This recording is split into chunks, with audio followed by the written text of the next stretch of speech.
traders, FX Pip Collector here. Today is Wednesday, July 17th, and I'm going to be analyzing the Euro US dollar starting on the monthly, working my way down to the 1 hour time frame for the full top-down analysis. So on the Euro dollar, I still think this is likely to either go up and make a running flat wave C, or I think it's more likely to make an expanding wave C. I think it needs to take out these highs, which is why I think this is an A, this is a B. I think it's going to go up to probably around one of these two Fibonacci extension levels for an expanding wave C. So taking it down to the weekly time frame. On the weekly time frame, I'm looking at these as 5 waves up for 1. I think this is a big WXY of 2. I think this is all just subdivisions of a wave 3, and I think on the weekly time frame it should continue to make higher highs, higher lows for that wave 3. Taking it down to the daily time frame. On the daily time frame, we are back up at the previous highs of wave B, which is normally where a wave 1 subdivision does end. Now you would think that it would go down. I mean, it doesn't have to go down. It could easily just keep on trending up. But wave 1s do normally end around the high of wave B. So if it does go down, that would make a lot of sense for wave 2. And it would also give us a really nice opportunity to go long at the end of that pullback for the continuation of the uptrend.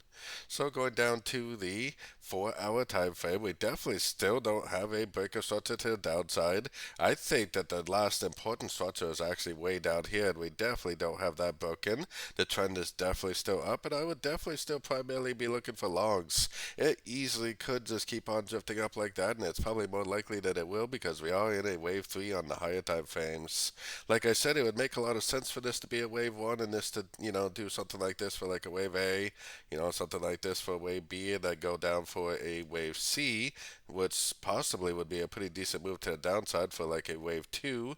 But whether or not it's actually going to do that, the fact this is a wave 3 on the higher time phase tells me that it may actually just keep on going up.